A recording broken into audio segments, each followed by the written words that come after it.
అంచేతను ఏదైనా సరే మనకి ఇబ్బంది లేకుండా జరగాలి అంటే ఎప్పుడూ ఒక్కటే మంత్రం నమ శివాయ నమ శివాయ నమ శివాయ నమో నారాయణాయ నమో నారాయణాయ నమో నారాయణాయ శ్రీమాత్రే నమ శ్రీమాత్రే నమ శ్రీమాత్రే నమ. ఈ మూడింటిలో ఏదో ఒక నామాన్ని నిరంతరం స్మరించండి. మీరు అనుకున్నవే జరుగుతాయి, అన్నీ మీకు అనుకూలంగా జరుగుతాయి, సందేహమే లేదు. అనుకున్నది జరగడం కాదు, అనుకూలంగా జరగడం, మీకు ఇబ్బంది లేకుండా జరగడం. ఒక్కోసారి మన కోరికలు ఎలా ఉంటాయంటే మన ప్రాణం తీసే కోరికలవి, మనం వ్యామోహంతో కోరుకుంటాం వాటిని.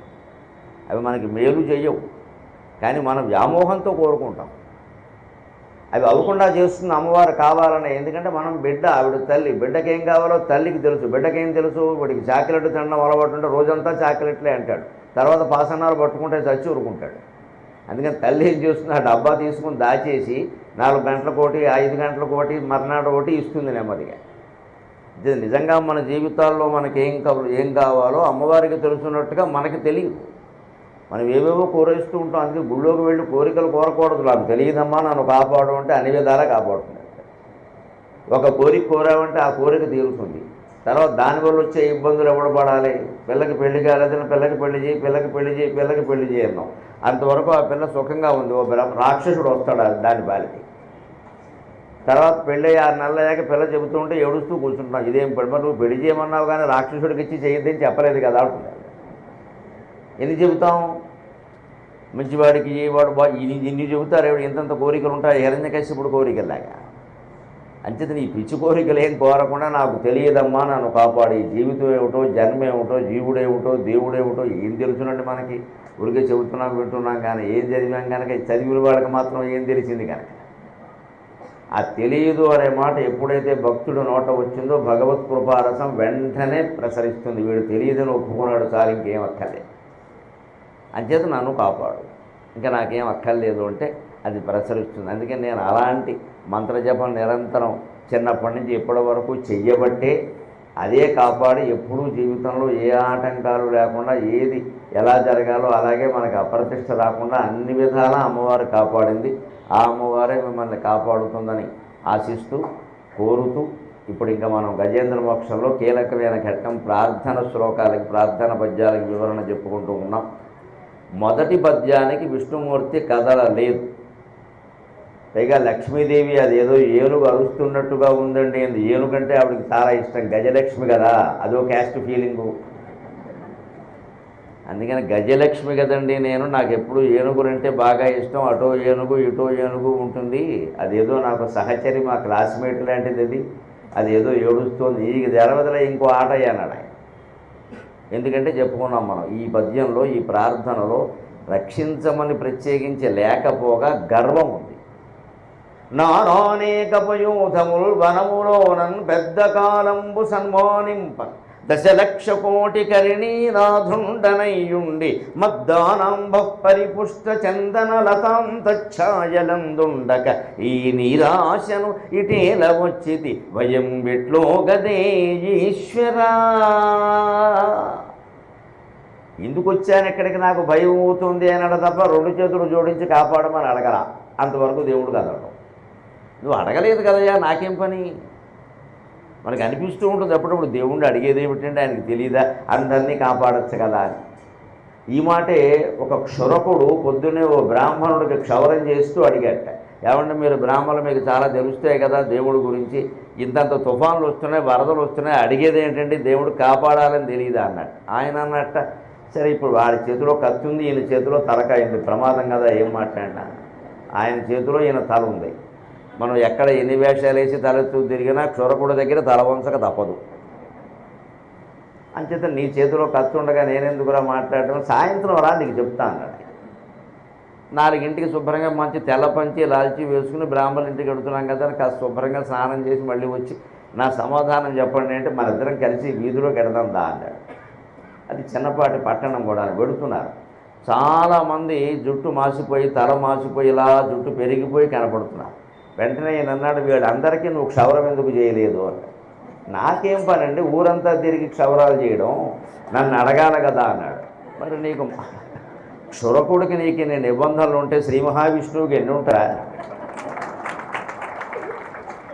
నిన్ను అడిగి నీ దగ్గరకు వచ్చి నీ చేతిలో 10 రూపాయలు పెట్టి తలంచి దగ్గర నువ్వు క్షవరం చేయవా? ఆయన మాత్రం మన దగ్గరకు వచ్చి తలంచి మన కాపాడాలా? ఇక్కడ అంత లోకుగా ఉన్నాడా దేవుడు? తుఫాను వచ్చిన ఆయనే, వరద వచ్చిన ఆయన. తుఫాన్లు వరదలు రావడానికి మనం పెంచుకున్న ప్లాస్టిక్ కారణం అండి. ఆయన ఏం చేస్తాడు? నిన్ను ప్లాస్టిక్ పెంచుకోమని చెప్పాడా విష్ణుమూర్తి విగ్రహం కూడా ప్లాస్టిక్కే పెడతాం మనం. దాన్ని బట్టిగా హుస్సేన్ సాగర్లో భారతం చేసుకుంటున్నది మనం ఇక్కడ. అందుకని దానికి ఆయన ఏం చేస్తారండి? అందుకే ఇక్కడ నేను మహారాజుని, నన్ను అనేక రకాల ఏనుగులు సేవిస్తూ ఉన్నాయనే రాజసాహంకారము పోలేదు. నాకు 10 లక్షల ఆడ ఏనుగులు భార్యలుగా ఉన్నాయనేటువంటి తామసాహంకారము పోలేదు. నా దాన జలంతోనే ఇక్కడ మంచి గంధపు చెట్లన్నీ పెరిగాయి అనే సాత్విక అహంకారము పోలేదు. ఈ 3 అహంకారాలు పోకుండా భగవంతుడు దర్శనం కాడు కదా, భగవద్జ్ఞానం అర్థం కాదు అసలు. అది పోగొట్టుకోవాలి. ఆ పోగొట్టుకునే క్రమం ఎలా ఉంటుందో చూడండి. కాస్త గ్రహిస్తున్నాడు గజేంద్రుడు. అందుకని ఎవరి ఈ సృష్టికి మూలమో, ఎవరి వల్ల ఈ సృష్టి నడుస్తుందో ఆయన నేను ప్రార్థిస్తున్నాను. ఆయన ఎవరో నాకు తెలియదు కానీ ఆయన్ని నేను ప్రార్థిస్తున్నాను. ఎవరిని జనించు జగము ఎవరిని లోపల నుండు లీనమై, ఎవరిని జనించు జగము ఎవరిని లోపల నుండి లీనమై, ఎవరిని యందుడిందు పరమేశ్వరుడెవ్వడు, మూల కారణం వెవ్వడు, అనాది మధ్య లయుడెవ్వడు, సర్వము తానయైన వాడెవ్వడు, వానిని ఆత్మభవుని ఈశ్వరుని శరణంబు వేడెదన్. ఇక్కడ ఇంకో రహస్యం కూడా గమనించాలి. ఈ పద్యాల్లో ఎక్కడా విష్ణువు అనే మాట లేదు, కానీ వచ్చినవాడు విష్ణువు. ఇంకా చెప్పాలంటే పక్కాగా శైవులు సంతోషించేలాగా ఈశ్వర అనే మాట ఉంది. ఈశ్వరుడు రాలేదు, విష్ణువు వచ్చాడు. ఈశ్వర శబ్దం కేవలం శివుడికి సంబంధించింది కాదు. ఈశ్వరో విక్రమీ ధన్వీ మేధావి విక్రమక్రమగా విష్ణు సహస్రంలో మాట. అంతే ఈశ్వర శబ్దం దేవుడని పిలువబడే ప్రతి ఒక్కరికి వర్తిస్తుంది. ఎక్కువగా మనం శివుడికి వర్తించేలా వాడతాం కానీ విష్ణువుకి, కుమారస్వామికి, అయ్యప్ప స్వామికి అందరికీ వర్తిస్తుంది. అందుకని ఆయన దేవుణ్ణి పిలిచాడు కానీ ఫలానా రూపం కలిగిన దేవుడు రావాలి అని ఆయన కోరలేదు. ఎప్పుడు భక్తి సిద్ధాంతం, భక్తి తత్వం ఎలా ఉంటుంది అంటే మనకి ఒక రూపం మీద బాగా ఇష్టం ఉండి ఆ రూపంలోనే భగవంతుడు వచ్చి మనల్ని రక్షించాలి అంటే అంత అదృష్టం మనకుంటే వస్తాడు, ఆ రూపంలోనే వస్తాడు. ఎందుకంటే లేకపోతే నువ్వు నమ్మవు, ఆధార్ కార్డు అడుగుతావు. ఇక్కడ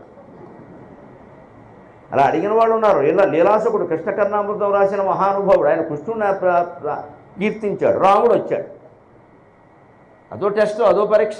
రాముడు వస్తే ఆయన విహాయ కోదండ శరవు ముహూర్తం గృహాణ బాణవు మణిచారు వేణు నిజోత్తమాంగే సీతాపతే త్వం ప్రణమామి పశ్చాత్.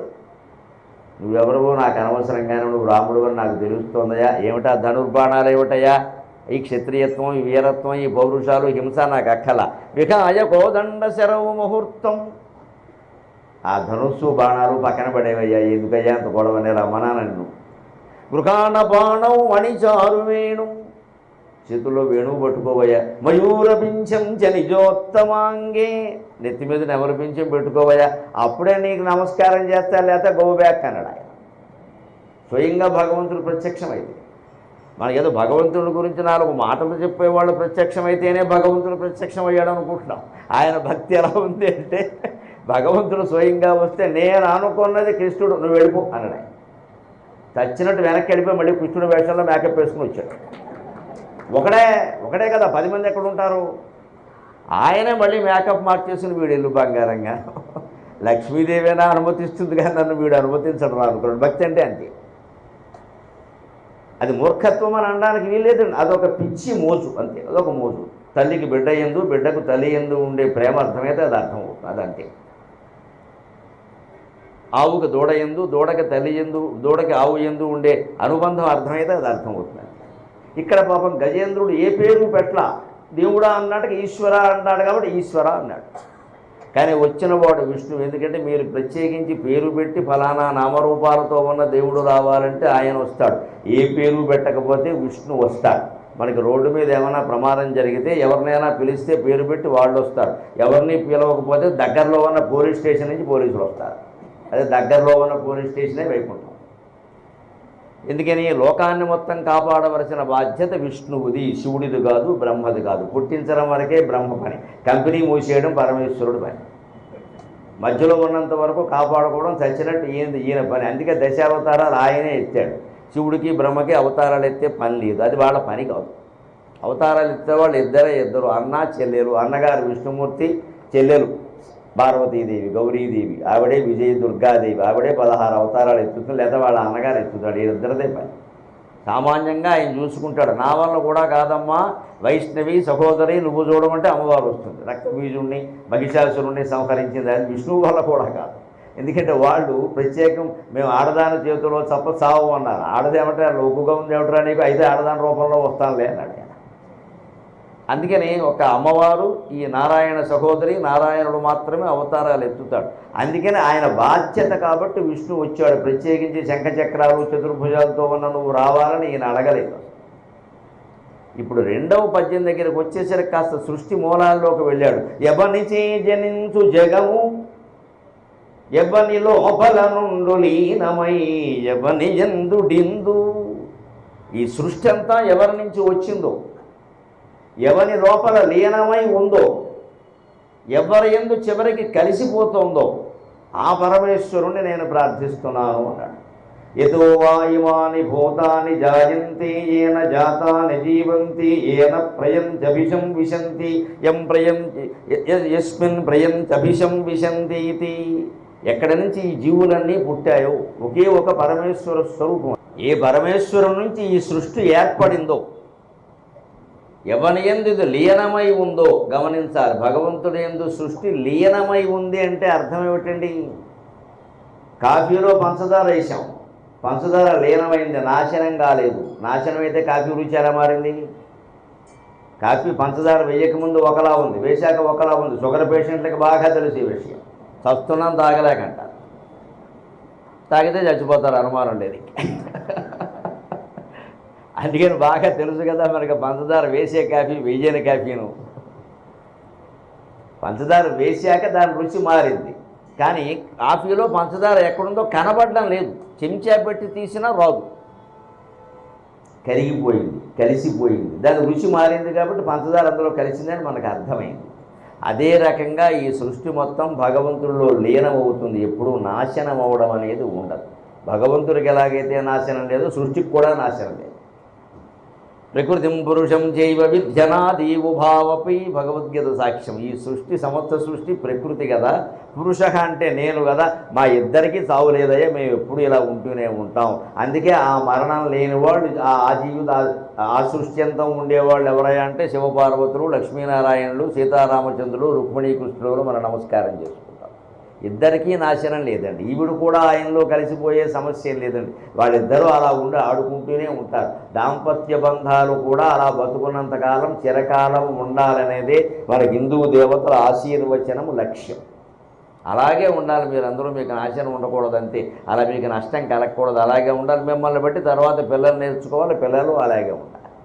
అందుకని సృష్టి ఆయనలో లీనమవుతుంది. లీనమైందంటే అవసరమైతే మళ్ళీ వస్తుంది. కాఫీలో లీనమైన పంచదార మళ్ళీ రాదు.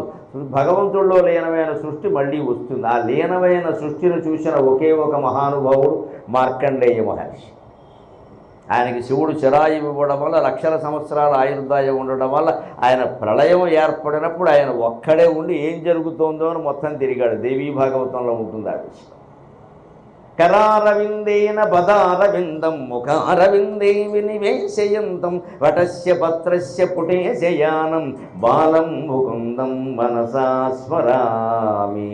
ఆ ప్రళయకాలంలో ఒక మర్రి చెట్టు ఉంటే, మర్రి చెట్టు కింద ఆ మర్రియాకు అలా నీళ్ళల్లో తేలుతూ ఉంటే, అందులో ఒక బాలకృష్ణుడి రూపంలో భగవంతుడు ఒక శిశువు రూపంలో అలాగా ఆయన కాలి బొటన వేలు తీసి నోట్లో పెట్టుకున్నాడు. దాన్ని లీలాసుకులు కృష్ణకర్ణామృతంలో వర్ణిస్తాడు. ఆయన చెయ్యి ఒక పద్మంలా ఉంది, ఆ బొటన వేలు ఒక పద్మంలా ఉంది, ఆ నోరు ఒక పద్మంలా ఉంది. ఇది ఎలా ఉంది అంటే పద్మంతో పద్మాన్ని పద్మంలో పెట్టుకున్నట్టుగా ఉంది అన్నాడు. కరారవిందేన పదారవిందం ముఖారవిందే వినివేశయంతం వటస్య పత్రస్య పుటేశయానం బాలం ముకుందం మనసా స్మరామి. ఆ బాలును చూసి ఆశ్చర్యపోయి మార్కండేయ మహర్షి, ఇంత సృష్టి మొత్తం జలప్రళయంలోకి వెళ్ళిపోతే ఈయనెవడు ఇక్కడున్నాడు చిన్నపిల్లాడు అది చూసి చూడగానే ఏం మహర్షి బాగున్నావా, శివుడు దయ వల్ల చాలా కాలం బతికవు, ఏమన్నా చూడాలనుందా సినిమా అని అడిగాడు. నీ కడుపులో ఈ సృష్టి అంతా ఉందని అంటున్నారు కదా, చూడాలని ఉందంటే దానికేముంది చూడవయ్యా అని లోపలికి పిలిచాడు. ఆయన గర్భంలోకి ప్రవేశించి మొత్తం అంతా తిరిగి తిరిగి తిరిగి బుర్ర తిరిగిపోయి బయటకు వచ్చాడు. అంటే మనమంతా భగవద్గర్భంలో ఉన్నాం, బాధపడాల్సిన పని లేదు, భయపడాల్సిన పని లేదు. ఇది గ్రహించుకోవాలి. ఈ భావన ఎప్పుడూ మనస్సులో ఉండాలి. మనం అన్నం తింటున్నా, పడుకున్నా, ఏం చేస్తూ ఉన్నా భగవద్గర్భంలో ఉన్నాం. ఇక మనకి భయం ఏమిటి? మనకి ఎందుకు భయపడుతున్నాము అంటే బయట ఉన్నాం అనుకుంటున్నాం. మనకి అందులోనేం బయటకు వచ్చేసాం. మన బాధలు మనవే, మన గొడవలు మనవే. అదిగో నన్ను వాడెవడో ఏదో చేస్తాడేమో, నేను వాడిని ఏదో చెయ్యాలేమో, ఈ జంజాటంలో పడ్డావు. ఈ సంతంతా వదిలేస్తే నువ్వు అక్కడే ఉన్నావు. ఇది పద్యానికి అర్థం. ఆయన నుంచి పుట్టింది, నిజానికి ఎవరు చెప్పలేరు. వేదమే చెబుతాం స్పష్టంగా. కోమద్ధ వేద కైక ప్రవోచతు కుత ఆజాత కస్యేయం విసృష్టి. ఉపనిషత్తుల్లో ఉంటుంది ఈ మాట. కోమద్ధ వేద, సృష్టి ఎప్పుడు ఏర్పడిందో, ఎవరి ద్వారా ఏర్పడిందో ఎవరికి తెలుసు? ఎందుకంటే చూసిన వాడు ఉంటే తెలుస్తుంది. ఉన్నది ఒకే ఒక పదార్థం. తదేజతి తన్నేజతి తదంతికే తద్దూరే తద్వదంతికే. కదులుతున్నదేదే, కదలనదేదే, దూరంగా ఉన్నదేదే, దగ్గరగా ఉన్నదేదే, ఉన్నది ఒకే ఒక తేజస్సు. అది ఎప్పుడు ఈ సృష్టిని చేసిందో చెప్పాలి అంటే చూసిన వాడు ఒకడు ఉండాలి కదా. అప్పుడు బ్రహ్మ లేడు, విష్ణువు లేడు, ఈశ్వరుడు లేడు, ఎవరు ఉంటారు ఇక్కడ? అందుకని కోమద్ధ వేద, ఎవరికి తెలుసు. కయ్యిక ప్రవోచతు, ఎవరు దాని గురించి ప్రవచనం చెప్తారు? ఎవరు చూసిన వాళ్ళు ఎవరు ఉన్నారు ఇక్కడ చెప్పడానికి? కుత ఆజాత, ఎక్కడి నుంచి వచ్చిందో మాత్రం ఎవరు చూశారు? కస్యేయం విసృష్టి అంటోంది వేదం. ఈ సృష్టి ఎవరిది అంటే మనం చెప్పగలిగింది ఏమీ లేదు అక్కడ. అందుకని శంకరాచార్య స్వామి ఆ ఉపనిషత్తులో దానికి భాష్యం రాస్తూ ఇత్యత్ర ప్రశ్న ప్రతివచనే అనుత్పన్నే. ఈ ఏర్పడింది ఎలా ఉంది అనే ప్రశ్నకి సమాధానానికి రెండింటికి అవకాశం లేదు. ప్రశ్నకి సమాధానం ఎవరు చెబుతారో తెలిసిన వాడు చెప్పాలి. తెలిసిన వాడు ఎవడు? చూసిన వాడు అయి ఉండాలి. చూడడానికి ఇంకొకడు ఉంటే రెండో పరమాత్మ తప్ప ఇంకొకడు ఉంటే పరమాత్మ పరిపూర్ణుడు ఎలా అవుతాడు? అపరిపూర్ణుడు అవుతాడు. అంచేత అద్వైతం ఒక్కటే సిద్ధాంతం, శంకరాచార్య ఒక్కరే జగద్గురువు, సందేహం. అందుకని అద్వైతమే సిద్ధాంతం. ఉన్నది సృష్టికి ముందు వెనక ఇప్పుడు కూడా అంతా ఉన్నది ఒక్కటే. ఒక స్వప్నంలా, మనం రాత్రి పడుకుని కలగంటున్న స్వప్నంలాగా ఇప్పుడు జాగ్రత్త అవస్థలో కూడా స్వప్నంలోనే ఉన్నాం మనం. అన్నీ ఇక్కడ మొత్తం స్వప్నాలే. నాకు ఇచ్చే పారితోషికం ఒక్కటే నిజం. ఇది స్వప్నం అనే భావనని రోజు మనం అలవాటు చేసుకుని అభ్యాసం చేసుకుంటే జీవితం చాలా తేలిగ్గా ఉంటుంది.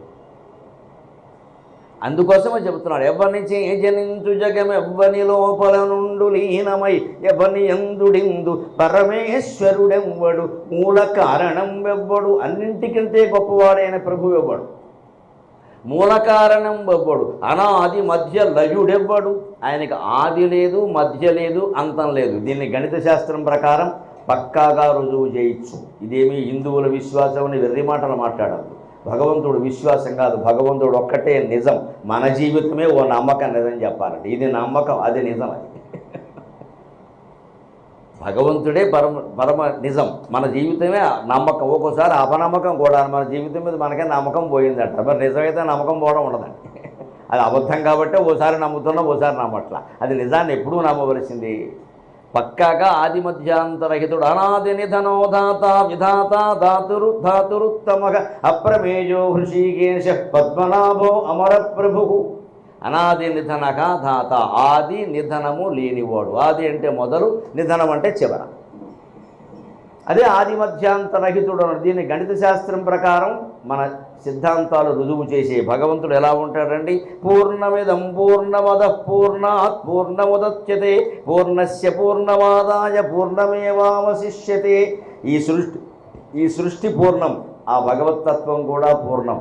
పూర్ణస్య, పూర్ణం నుంచి పూర్ణ పదార్థం వచ్చింది. పూర్ణమైన భగవంతుడి నుంచి పూర్ణమైన సృష్టి వచ్చింది. ఆ భగవంతుడు ఎలాగో మనకు కనపడ్డ, మనం సృష్టిలో భాగంగా ఉన్నాం కాబట్టి సృష్టిని పరిపూర్ణంగా అర్థం చేసుకుంటే సృష్టికర్త కూడా అర్థం అవుతాడు. అంచేత సృష్టికర్తని ప్రేమించాలంటే సృష్టిని కూడా ప్రేమించాలి. అదే హైందవ ధర్మం, అదే హైందవ ధర్మం. ప్రకృతిలో దేన్ని ద్వేషించదు. ముఖ్యంగా మన జీవితం పట్ల మనకి ద్వేషం పనికిరాదు. అందులో వచ్చిన కష్టాలు సుఖాలు అన్నీ భగవత్ ప్రసాదాలే. దేవుడి గుళ్ళో ఏదైనా ప్రసాదం పెడితే మళ్ళీ చూడకుండా నోట్లో వేసేసుకుంటాం. దాన్ని కెలకం ఊరికే. బాగా భక్తి ఎక్కువ ఉన్నవాడైతే మిరపకాయలు కూడా తినేస్తాడు, అది ప్రసాదమే. తర్వాత ఏమైనా కానీ వాడికి ఏమీ కాదు, నిజంగా అది ప్రసాదం అనుకుని అన్నాడు. దేవుడు ప్రసాదం అయితే ఏమీ చూడం కదా, కట్లు పొరపాటున ఓ పులిహోర మెతుకు కింద పడితే తీసి కళ్ళకద్దుకుని నోట్లో వేసేసుకుంటాం. జీవితం కూడా దేవుడి ప్రసాదమేనమ్మా. అదే భర్త, అదే భార్య, అదే బిడ్డలు, అదే ఆస్తులు, అదే అప్పులు, అదే తలనొప్పి, అదంతా ప్రసాదం. అంతే, మాట్లాడడానికి లేదు. ఈ భావన ఉంటే నీ తలనొప్పి తగ్గిపోతుంది, అందరూ నీకు అనుకూలంగా మారుతావు. ఈ భావన లేదు మనకి. ఎంతసేపు దాన్ని ఏదో చేసేద్దామని చూస్తూ ఉంటాం, చిత్రీ పట్టేసి చెక్కేసి. మన వల్ల కాదు అది. ఈ పిచ్చి ప్రయత్నమే మానుకుని భగవంతుడిగా భారాన్ని వదిలేసి నిమిత్త మాత్రంగా మన కర్తవ్యం చేస్తే చాలు. అలా నిమిత్త మాత్రంగా దాహం తాగి దాహం తీర్చుకుని వెళ్ళిపోకపోవడం వల్ల గజేంద్రుడికి దురవస్థ అంతా వచ్చింది. మనం అదెందుకు తెచ్చుకుంటాం, ఇక్కడ ఊరికే కెలుక్కుని రాసు నీళ్లు తాగితే పోయేదానికి. పిల్లలకి పెళ్లి చేస్తే మన పని అయిపోయింది, వాళ్ళు చదువులు పూర్తయితే మన పని అయిపోయింది, అసలు వాళ్ళు బళ్ళు చేర్పించగానే మన పని అయిపోయింది. అస్తమానం మార్కుల గురించి అడగద్దు, రోజు అడగడమే, ఇదే కెలకడం అంటే. పోనీ ఈ తల్లిదండ్రి చదువుకున్నప్పుడు మాకేమైనా మార్కులు ఉన్నాయండి? 3 నెలల 6 నెలల వరకు పరీక్షలు లేవు ఇక్కడ. రోజు డైలీ టెస్ట్. ఇప్పుడు గర్భిణీ స్త్రీకి కూడా ఇన్ని టెస్టులు ఉండవు. పొద్దున్న టెస్టు, మధ్యాహ్నం మార్కులు. పొద్దున్న చచ్చిపోతున్నారు వాళ్ళు అన్యాయంగా. దీనికి తోడు తల్లిదండ్రి పెద్ద ఒత్తిడి. ఇక్కడ ఎన్ని వచ్చాయి, ఎన్ని వస్తాయి నీకు ఎందుకు? దాని గురించినటువంటి తాపత్రయం పని కదా. మంచి బడి కదా చేర్పించు, అనుకునే చేస్తూ లక్షల ఫీజు కొడుతున్నారు, చూసుకుంటారు. ఎప్పుడో 3 నెలలు పోయాక ఒకసారి అడుగు.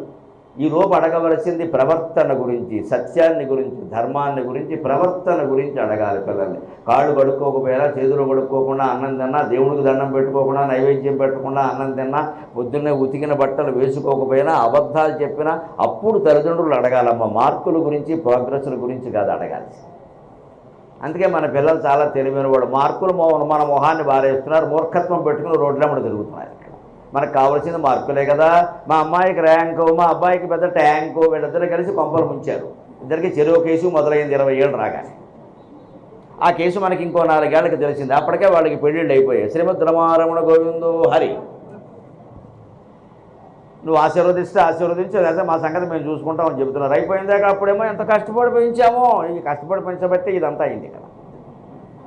ఈ పెంచుకునేది ఏదో పిల్లల్ని పెంచడం కంటే భగవంతుడి మీద భక్తి పెంచుకుంటే చాలా బాగుండేది. ఆయన పెంచేవాడు మన పిల్లల్ని, ఆయన పెంచేవాడు మన పిల్లల్ని. పెంచేది శుభ్రంగా గణపతి కుమారస్వామిలా ఉంటారు. ఈ సన్నాసుల్లో ఎందుకు ఉంటారు ఇక్కడ? ఆయనకి అవకాశం ఇవ్వలేదు, మనమే పెట్టుకున్నాం ఇదంతా. ఆ భారం వదిలేయాలి. అనాది మధ్యలేడని పూర్ణ పదార్థం కదా. గణిత శాస్త్రం ప్రకారం మీరు చూడండి, భగవంతుడు వృత్తాకారం. వృత్తానికి ఏది మొదలో ఎవరైనా చెప్పగలరా? ఏది చివరో ఎవరైనా చెప్పగలరా? ఇలా గీత గీస్తే ఇది మొదలు, ఇది చివర అని చెప్పొచ్చు. మొదలు చివర ఉన్నాయి కాబట్టి మధ్యలో ఏది కూడా చెప్పొచ్చు మనం, అంతే కదా. దీనికి ఇది మొదలు, ఇది చివర, ఈ మధ్యలో ఇదేం చెబుతాం. ఇలా గుండ్రంగా ఉన్నదానికి ఎవరు చెప్తారండి? అంటే భగవంతుడు పూర్ణాకారం, దానికి ఆది లేదు, అంతం లేదు. ఆది అంతం లేనప్పుడు మధ్య కూడా ఉండదు. అంచేత ఆది మధ్యాంతరహితుడు అనే మాట గణిత శాస్త్రం ప్రకారం నిరూపణ అయిన విషయం. అది విశ్వాసం కాదు, పరమ సత్యం. భగవంతుని ఆకారం పూర్ణాకారం. మనకేదో విగ్రహాల ఆకారం మానవుల్లాగా కావాలి కాబట్టి మనకి 2 చేతులుంటే ఆయనకి 2 చేతులుంటే ఆయన గొప్పవాడు ఎలా అవుతాడని 4 చేతులు పెట్టాం. మనకి 2 కళ్ళు ఉంటే ఆయనకి 2 కళ్ళు ఉంటే ఆయన గొప్పవాడు ఎలా అవుతాడని 3 కళ్ళు పెట్టాం. ఇవన్నీ దేవతలకు చికాగ్గా ఉంటాయి. రాత్రిపూట తీసేసి శుభ్రంగా లుంగి కట్టుకు పడుకుంటారు. ఈ సంతంతా వీడే పెట్టాడు. అమ్మవారికి 10 ఆయుధాలు పెడితే ఆవిడకి మంట ఎత్తిపోతుంది. బెదవాడ కనకదుర్గకి సంతను తీసి పారేసి శుభ్రంగా ఓ పద్మం ఒకటి తీసుకుని శివుడితో సరసం పడుతూ పడుకుంటుంది. నాకు ఎందుకు వచ్చిన ఈ గొడ్డళ్ళు బాంబులు తీసుకొచ్చి ఇక్కడ పెట్టాడు. ఇక్కడ మనిషికి ఏవైతే భయం కలిగిస్తాయో అవన్నీ తీసుకెళ్ళి దేవతల చేతుల్లో పెట్టాం. ఇంకా నయం పాత కనకదుర్గ కాబట్టి బాంబు పెట్టాల, తర్వాత బాంబు కూడా పెడతా. ఇక ముందు అవే ఉంటాయి. మనకి ఏది భయం అయితే ఏది. అప్పట్లో ఆయుధాలన్నీ ఉన్నాయి, చూసుకోండి మీరు. ఎప్పుడు ఆయుధాలు లేవు అందులో.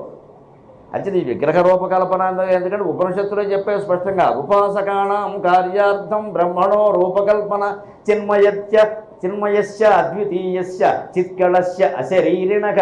ఉపాసకానాం కార్యార్థం బ్రహ్మణో రూపకల్పన. భగవంతుడు చిన్మయుడు, చిత్కలుడు, ఆయనకి శరీరం లేదు. ఈ శరీరం ఎందుకు, ఈ ఆరాధన, ఈ 4 భుజాలు 3 కళ్ళు ఇవన్నీ ఎందుకు అంటే ఈ ఏడిచేవాడు కోసం అని చెప్పాడు. అంతే. ఉపాసన చేసేవాడు ఉన్నాడు కదా, వీడికి ఏదో ఆరాధన కావాలి కదా, వీళ్ళ ఉంటే తప్ప వీడు చూడలేడు, అందుకే ఆ రూపం అన్నారు. అలాగే ప్రార్థించాడు, అలాగే కనపడ్డాడు. అన్ని రూపాలు ఆయనవే అయినవాడు ఏ రూపమైనా ధరించగలుగుతాడు కదా. ఒక నటుడు నాటకాలు వేసేవాడు రకరకాల పాత్రలు వేసాడు అనుకోండి, రాముడు కృష్ణుడు అన్నీ వేసాడు అనుకోండి, ఏదైనా వేస్తాడు ఆయన. నాకు 10 రకాల పాత్రలు వేయగలడు ఆయన, ఏదైనా వేస్తాడు. మరి ఒక నటుడికే అంత అధికారం ఉంటే భగవంతుడికి ఎంత అధికారం ఉంటుంది? అలాగే ఏ పాత్ర అయినా ఆయన ధరిస్తాడు. మనం ఏ రూపకల్పన చేసినా ఆయన కాదండు, అది నేనేగా అంటాడు. ఆది మధ్యాంతరహితుడు, అనాది మధ్య లయుడెవ్వడు, సర్వము తనయైన వాడెవ్వడు, అంతా ఆయనే. యస్య కించిత్ జగత్సర్వం దృశ్యతే శ్రూయతే పివా అంతర్బహిశ్చ తత్సర్వం వ్యాప్య నారాయణస్యతః.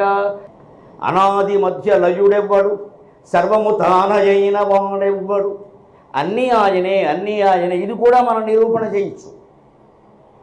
ఈ శరీరం పంచభూతాత్మకమైంది అంటే దీనికి మూలం పంచభూతాలు సూర్యచంద్రుడు ఈ జీవుడు మొత్తం కలిపి శివుని యొక్క అష్టమూర్తులు. అంచేత శరీరము మనస్సు ఆత్మ అన్నీ భగవంతుడే. శరీరము మనస్సు ఆత్మ లేకుండా ఇక్కడ కాదు కదా సృష్టి మొత్తంలో ఎవరూ లేరు. అందుకని సర్వము తానయైన వాడెవ్వడు, వాణిని ఆత్మభవుని. ఇంతకీ ఆ దేవుణ్ణి పట్టుకోవడం వెలక ఆత్మభవుడు. ఆత్మ అంటే నేను అని లోపల ఏది స్ఫురిస్తుందో అదే ఆత్మ. ఆత్మభవుడు అనే మాటకు అర్థం తెలియాలంటే ఇంటికి వెళ్ళి ఒక అభ్యాసం చేయండి. ఓ మూల కూర్చోండి, ఈశాన్య మూల అక్కర్లేదు, ఏదైతే అక్కడ కూర్చోవచ్చు. దీనికి మంచి చెడ్డ మళ్ళీ వెతక్కండి. అక్కడ పసుపు రాసి అంత గొడవ చేయకండి, కూర్చోండి. ఎక్కడ ప్రశాంతంగా ఉంటే అక్కడ కూర్చోండి. 2 చెవుల్లోనూ శుభ్రంగా ఇలా వేడి పెట్టేసుకోండి, ఏ శబ్దమో వినపడదు. 2 చెవుల్లో ఇలా వేడి పెట్టుకోండి, లోపలికి దృష్టి సారించండి కళ్ళు మూసుకొని. ఈ జఠరాగ్ని నుంచి ఓం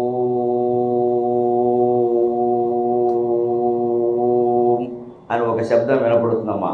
జఠరాగ్ని జ్వాల, దాని గురించే మంత్రపుష్పంలో చెబుతారు. పద్మకోశ ప్రతీకాశకం హృదయం చాప్యధోముఖం అధో నిశ్చ్యా వితశ్చాంతే నాభ్యాముపరి తిష్టతి జ్వాలమాలాకులం భాతి విశ్వశ్చలయతనం మహతు సంతతకం శిలాభిస్తులంబత్యాకోశ సన్నిభం తస్యాంతే సుశిరకం సూక్ష్మం తస్మిన్ సర్వం ప్రతిష్ఠితం అని చివరిలో చెబుతారు. తస్యాస్యఖాయా మధ్యే పరమాత్మ వ్యవస్థితః స బ్రహ్మ స శివః స హరిః సేంద్రః సోక్షరః పరమస్వరాటు. మన దేహంలోనే ఉన్న ఆత్మభవుడైన ఈశ్వరుణ్ణి 5 నిమిషాల్లో పట్టుకోవచ్చమ్మా. మనకి చిత్తశుద్ధి ఉండాలి, నిష్ఠ ఉండాలి. మన ఇంట్లో కూర్చుని మనం చేయొచ్చు. అది మనం చెయ్యలేం కాబట్టి దేవాలయానికి వచ్చి ఇక్కడ ప్రతిష్ఠ ఎలా జరిగిందో, ప్రాకారాలు ఎలా ఉన్నాయో, ప్రదక్షిణం ఎందుకు చేయమన్నారో, ధ్వజస్తంభం ఎందుకు ఎదురుగా పుట్టారో, గర్భగుడిలో దేవుడి దగ్గర చీకటే ఎందుకుందో, ఒకటే దీపం ఎందుకుందో గమనించవయ్యా. ఎవరైనా చెబితే తెలుస్తుంది. నీ గుండె గుహ కూడా అలాగే ఉంటుంది, ఇంటికి వెళ్ళి చూసుకో అన్నారు. దేవాలయం అనేది ఇంటికి వెళ్ళి చేయవలసిన అభ్యాసానికి శిక్షణ కేంద్రం, కోచింగ్ సెంటర్. ఇది శిక్షణ కేంద్రం. ఇక్కడికి వచ్చి ఈ శిక్షణ తీసుకుని ఇంటికి వెళ్ళి అభ్యాసం చేయాలి. ఇక్కడే పవిత్రం అనుకోకూడదు, ఇల్లు కూడా పవిత్రం. ఇంటికంటే గుడి పదిలమన్నారు. ఎందుకని? ఇంట్లో ఉండేవాడు జీవుడు అనుకుంటున్నాడు, గుడిలో ఉండేవాడు దేవుడు అని తెలుసు. దేవుడు కావడమే జీవిత లక్ష్యం. కాబట్టి ఇంటికంటే గుడి పదిలమన్నారు. గుడి అందరిది, ఇల్లు నీ సొంతం. ఆ నీ సొంతం అనే భావన వదిలేయడమే దేవత్వం. నా సొంతం నాది అనుకోవడమే జీవత్వం. ఇంట్లో ఉన్నంతసేపు నేను నాది అనే అనుకుంటాం. గుళ్ళోకి వస్తే ఇది అందరిది, ఎనుగోడు ఇక్కడ పెత్తనం చేయడానికి. అంచేత ఇంట్లోంచి మనం గుళ్ళోకి రాగానే నేను నాది అనేది పోయి మనము మనది అనే భావన వచ్చింది. ఆ మనము మనది అనే భావన 800 కోట్ల మంది మానవులకి, 84 లక్షల జీవరాశులకి విస్తృతం చేయగలిగితే ఇక్కడ కూర్చున్న వాళ్ళందరూ దైవత్వంలో ఉన్నవాళ్ళే. వేరే అభ్యాసం ఏమక్కర్లా. ఈ విశాల భావం ఉంటే ముందు మన జీవితంలో మనం సుఖంగా ఉంటాం. తగాదాలు తగ్గిపోతాయి, రాగద్వేషాలు తగ్గిపోతాయి, గొడవలు తగ్గిపోతాయి. ఎదుటి ఉన్నవాళ్ళు భార్య, భర్త, పిల్లలు, ఎవరు మన మిత్రుడు, శత్రువులు ఎవరైనా దైవస్వరూపం అనగా శత్రుత్వం ఎందుకు ఉంటుందంటే మనసులో తగ్గిపోదా? శత్రుత్వం తగ్గిపోతే మనస్సు ఆరోగ్యంగా లేదా, ఆనందంగా లేదా? ఈ ఆలోచన